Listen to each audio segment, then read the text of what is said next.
I wouldn't argue. I'm not going to push back on the idea of spreading the message and waking more people up.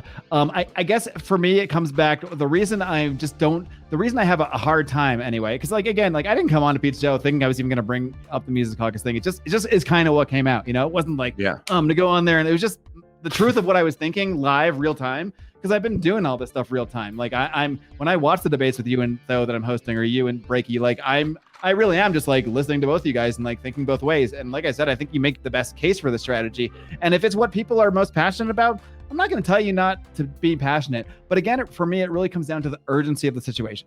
And I don't even know if we have till 2024, man, for a lot of this shit that's going on right now. Oh, you might be right about that. So that's why I think for a lot of this stuff, like if people are in the Mises Caucus and they're putting a lot of time and effort into this, and they're looking long term, that okay, we'll wake a bunch of people up, we'll get a lot of attention for Dave and a lot of attention for the ideas by 2024, and then maybe by 2028 we do this. Like I think your time preference is off. Maybe your preference isn't off, but I think your horizon is wrong. No, it's that, because I don't think you have that kind of time. Because by then you can't go to the grocery store, you can't go to work, and your kid's been jabbed twice. I guess that's what it is for me. Is that I don't see it grasping the urgency of the situation. And that's why I said it feels more like a 2016 thing, when it's like, okay, we got Trump here, we got Hillary there. This is a perfect opportunity to tell everybody what we believe. But you already do have like a large segment of the country who thinks the election, I don't want to get you guys off YouTube or whatever, but thinks the ELECTION might not have been totally up to snuff. And thinks January 6th people that did something on that day might not have any rights and should be in jail forever. Like, this is the kind of shit we're dealing with now. Yeah. This is the kind of shit we're dealing with.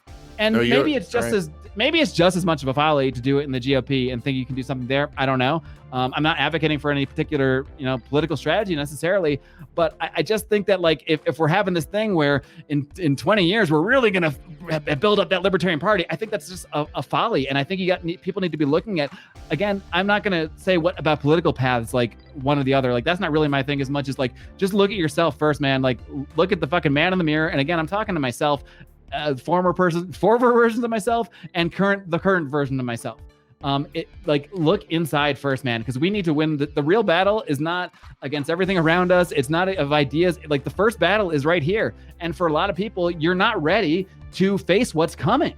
Like I'm not saying I am either, but I think a lot of people aren't either. And I think I know I am more than a lot of people. Yeah. So because I know a lot of people that I know a lot of people that are against all the mandates, that are aware of what's happening, and are also caving to it already very quickly, thinking, well, I'll just take the shot to get me by this thing, this hurdle, this obstacle, and maybe not understanding that when you do that, you are now part of the system. You are now part of this technocratic medical apartheid that is coming. It's not coming, like you said, we're in it. We're already in it.